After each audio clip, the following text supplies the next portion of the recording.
पिछले कई सालों में यह देखा गया है कि जिसने भी मौजूदा सरकार के खिलाफ आवाज उठाई, मौजूदा सरकार के किसी फैसले को गलत बताया, उसे देश विरोधी घोषित करने की कोशिश की गई, उसके खिलाफ एक मुहिम छेड़ने की कोशिश की गई, उसके खिलाफ एक माहौल बनाने की कोशिश सोशल मीडिया और इलेक्ट्रॉनिक मीडिया जैसे माध्यमों और अखबारों के माध्यमों से की गई। मौजूदा दौर में अगर बात की जाए तो मौजूदा दौर में अयोध्या में रामलला की प्राण प्रतिष्ठा होनी है। इस प्राण प्रतिष्ठा समारोह को बीजेपी ने अपना राजनीतिक एजेंडा बना लिया है।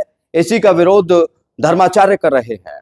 हमारे देश के प्रमुख शंकराचार्य जो हिंदू धर्म का प्रतिनिधित्व करते हैं, जो सनातन धर्म के रक्षक हैं, वो ये कह रहे हैं कि भाई 22 जनवरी को जो आप प्राण प्रतिष्ठा करने जा रहे हैं वो अधूरे मंदिर में क्यों करने जा रहे हैं, आप शास्त्रों के विपरीत क्यों जा रहे हैं। उसके बावजूद भी मौजूदा दौर में नरेंद्र मोदी और उनकी सरकार इस बात को मानने को तैयार नहीं है। और तो और उन शंकराचार्यों के खिलाफ सोशल मीडिया पर एक मुहिम चला दी गई है। लोग लिख रहे हैं कि ये लोग उस वक्त कहां थे जब रामलला टेंट में थे, आज उनकी प्राण प्रतिष्ठा हो रही है तो शंकराचार्य विरोध क्यों कर रहे हैं। मैं इन लोगों को यह बता देना चाहता हूं कि शंकराचार्य विरोध नहीं कर रहे हैं, शंकराचार्य शास्त्रीय विधि की बात कर रहे हैं।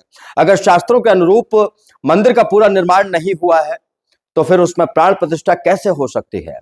आप खुद सोचिए, आपका घर अगर अधूरा बना है तो आप उस अधूरे घर में क्या जाकर रहेंगे। यही बात शंकराचार्य कह रहे हैं।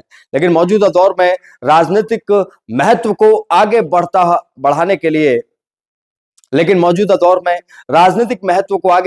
लिए राजनीतिक आकांक्षाओं को पूरा करने के लिए मौजूदा मोदी सरकार ऐसा कर रही है। ये शंकराचार्य भी आरोप लगा रहे हैं, विपक्षी दल भी आरोप लगा रहे हैं। कुल मिलाकर गर्व इस बात का हो रहा है कि 500 साल बाद राम मंदिर बन रहा है।